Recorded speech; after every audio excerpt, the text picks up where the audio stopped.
Vous avez vous-même suivi l'alerte ou l'alerte qui fait le buzz depuis un moment. Un entrepreneur québécois s'est fait amender près de 900 $ par Revenu Québec. Près de 900 $ par Revenu Québec. Son crime, qu'est-ce qu'il a fait? C'est parce qu'il a renvoyé ses papiers d'impôt dans l'enveloppe que Revenu Québec lui a lui-même envoyé. Et quand il appelle pour contester, l'agent lui rit au nez. L'agent lui rit au nez autant pour moi. Et quand il demande une adresse courriel. OK. J'ai reçu une amende de 900 $ de Revenu Québec. Et premièrement, vous devez savoir, quand on a des entreprises, on est tout le temps dans la paperasse. Tout le temps. Revenu Québec, ils ont le nez dans nos affaires. Ils sont tout le temps en train de nous demander des comptes. Il faut justifier plein d'affaires. On est tout le temps en train d'envoyer des documents. Quand c'est pas des déclarations de mise à jour, c'est des documents de taxes, de TPS, TVQ, des DAS, des déductions à la source. On a tout le temps des choses envoyées. Ils ont le nez dans nos affaires. Moi, je dois rien. Je n'ai aucune dette. Je dois rien à Revenu Québec. Et là, je reçois une amende de 900 $ la semaine passée. Et je comprenais pas pourquoi. Je viens de les taxes, je les ai acheminées à Revenu Québec format papier au lieu d'électronique. Et depuis quelques mois, Revenu Québec, ils veulent préserver l'environnement. Donc, quand on envoie ça papier, on a des amendes. Et là, je dis, vous êtes sérieux? Donc là, j'ai une amende de 900 $ parce que je vous ai envoyé du papier.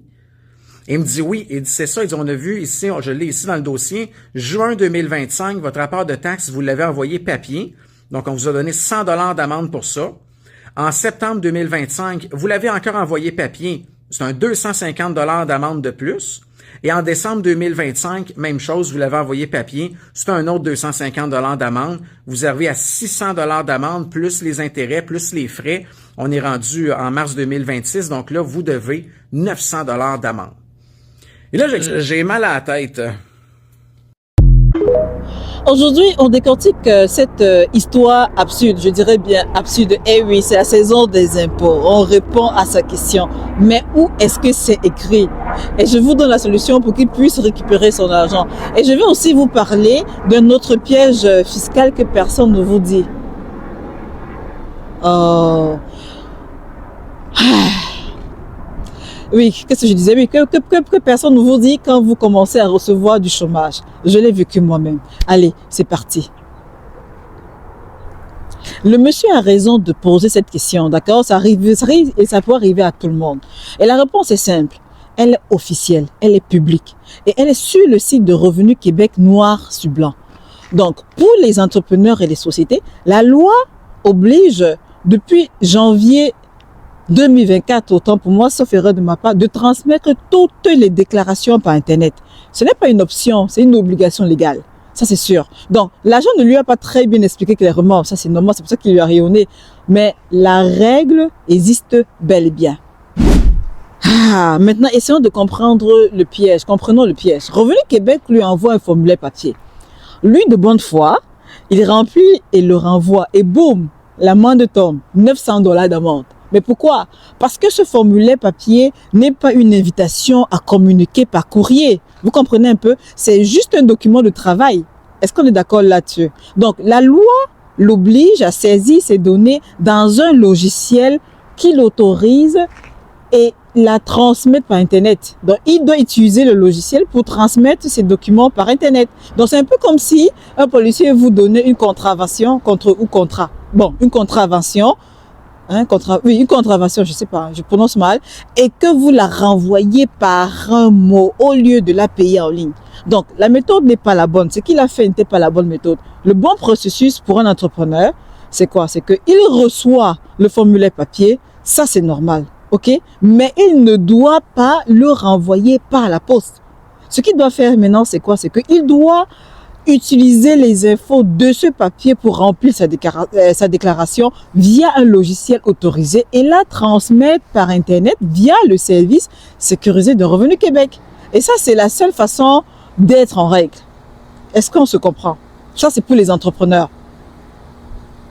Alors, la bonne nouvelle, c'est quoi? La bonne nouvelle, c'est que le monsieur avait le bon réflexe. Très bien. En parlant du formulaire FP 4288. C'est exactement ce qu'il faut. Ok, donc ce formulaire s'appelle, ça s'appelle encore là, la demande d'annulation ou de rénonciation à l'égard d'intérêts ou de pénalités.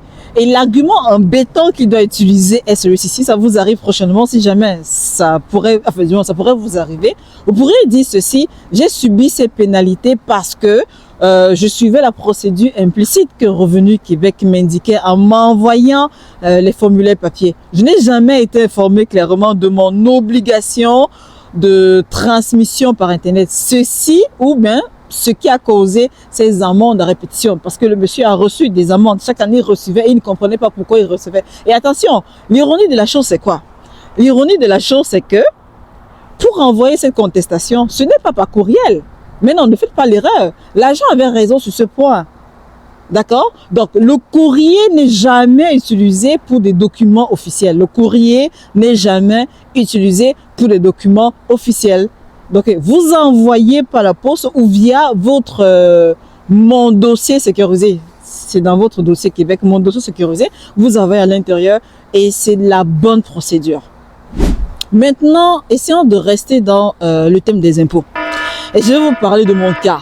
Je vais continuer ça. Je vais vous partager quelque chose que vous aurez ou que j'aurais dû ou j'aurais voulu savoir quand je suis arrivé au Canada ou au Québec. Je vais prendre un exemple de quelqu'un qu'on appelle Rina. Rina, c'est bien moi, ok? Qui a reçu les prestations d'assurance emploi. Ce qu'on appelle le chômage pendant une certaine période. Donc, le piège que personne ne m'a dit ou le piège qu'on ne nous explique pas ou qu'on ne vous explique pas, c'est quoi? C'est que les prestations d'assurance emploi sont imposables. Là, moi, je ne savais pas. Les prestations d'assurance emploi sont imposables. Donc, Service Canada retient bien un certain montant, un tout petit montant d'impôt quand il vous verse vos prestations. Jusque-là, ça semble correct, ça ressemble à un salaire, ces prestations-là. Mais voici le problème, en fait. Ce montant retenu est souvent calculé comme si c'était votre seul revenu de l'année. OK? Donc, alors, si vous avez aussi travaillé quelques mois cette année-là, les deux revenus se combinent au moment de la déclaration. Et ça se comprend. Et la surprise arrive. Vous avez été sous-imposé pendant toute votre période de chômage. Oui, vous m'avez bien compris. Et vous devez payer la différence au printemps. Ce que personne ne m'a dit, ou bien ce que personne ne vous dit, c'est quoi? C'est que quand vous recevez de l'assurance emploi, ah Seigneur, ça je ne le savais pas. Maintenant je le sais, je ne tomberai plus dans ce piège. Quand vous recevez de l'assurance emploi, vous pouvez demander à Service Canada de retenir plus d'impôts sur chaque versement. C'est optionnel, c'est gratuit. Moi bref. Et ça peut éviter une grosse facture en avril. Comme moi, je vais payer un surplus d'impôts, mais c'est pas grave, je me suis préparé par rapport à ça. Maintenant, comment faire? Appelez Service Canada au 1-800-206-7218. Je ne vais jamais oublier ce numéro-là. Ou connectez-vous à votre compte Mon Dossier Service Canada MSCA. C'est tout. Et maintenant, et si vous êtes au Québec, ok, sachez aussi que vous devez faire 2 déclarations. Une pour le fédéral auprès de l'Agence de revenus du Canada et une pour le provincial auprès de Revenu Québec. Ok? Donc, les 2 tiennent compte de vos prestations d'assurance emploi. C'est une surprise de taille, n'est-ce pas? Si on ne le sait pas. Moi, j'étais vraiment surprise. Donc, une question qu'on me pose souvent. Est-ce qu'il faut aussi appeler Revenu Québec? Bonne question. La réponse est non. Et voici pourquoi. Ce n'est pas Revenu Québec qui vous verse vos prestations de chômage. C'est Service Canada, le gouvernement fédéral qui verse ces prestations. D'accord? Donc, alors, quand vous appelez Service Canada pour remonter votre revenu, il retient automatiquement plus d'impôts fédéral et plus d'impôts québécois en même temps. Un seul appel suffit pour les 2. Comprendrez? Voilà, c'est ça. Alors, ne faites pas les erreurs que moi j'ai commises. Bon, pas que j'ai commis, je ne savais pas. On dit souvent que nul n'est censé ignorer la loi. Ça, j'ai compris la leçon. J'ai compris la leçon. Je tenais juste à vous informer. Bon à savoir pour les résidents du Québec.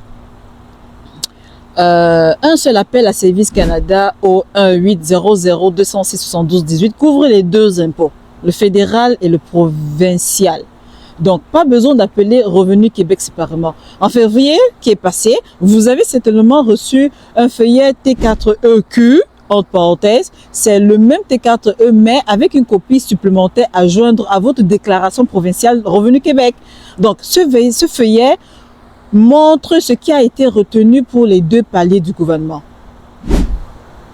3 conseils pratiques que j'aimerais vous donner. Dès le début de votre période de chômage, ok, appelez Service Canada et demandez d'augmenter la retenue d'impôt sur vos versements. Mettez de côté environ 10 à 15% de chaque versement d'assurance emploi dans un compte séparé. Juste au cas où, bien sûr, c'est optionnel, vous le faites comme vous voulez. Maintenant, en février, ou en mars, récupérez votre feuillet T4E et le RL-6 sauf erreur de ma part si vous êtes au Québec. Dans votre compte Mon Dossier Service Canada. Chacun de nous a un compte Mon Dossier Service Canada. Donc, ce sont les feuillets officiels qui indiquent vos prestations et l'impôt déjà retenu. Ce piège touche énormément de nouveaux arrivants qui ne connaissent pas encore les règles fiscales canadiennes. Donc, maintenant, vous savez, partagez cette information autour de vous. Il y a une question qui est souvent revenue sur ce genre de choses. Et les demandeurs d'asile. Les demandeurs d'asile, comment ils font pour les impôts? La règle est simple et différente.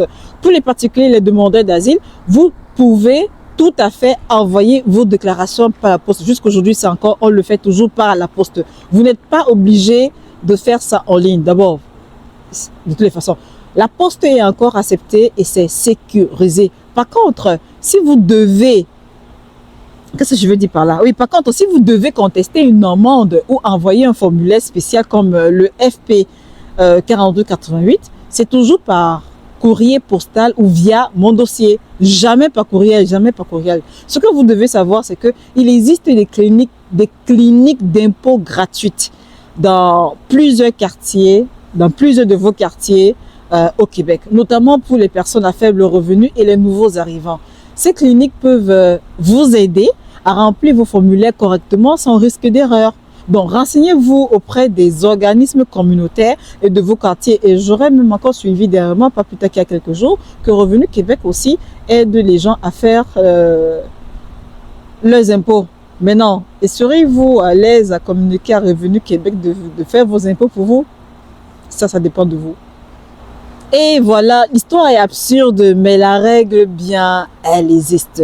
Le riz de l'argent était vraiment déplacé, ça on l'avoue. Maintenant, vous savez exactement quoi faire si ça vous arrive, ok? Et si vous recevez du chômage, pensez à vérifier votre retenue d'impôt.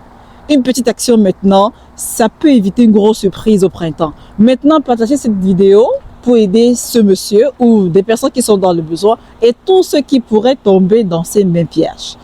Si vous avez des questions, je m'engage à vous répondre. N'oubliez, pouce en l'air si cette vidéo vous a aidé. Abonnez-vous pour ne rien manquer des prochaines alertes fiscales. Partagez un ami ou un collègue ou un proche qui reçoit du chômage. Commentez. Avez-vous déjà eu une mauvaise surprise avec l'assurance emploi et les impôts? Moi, je vous dis certainement ciao et à bientôt. Bye.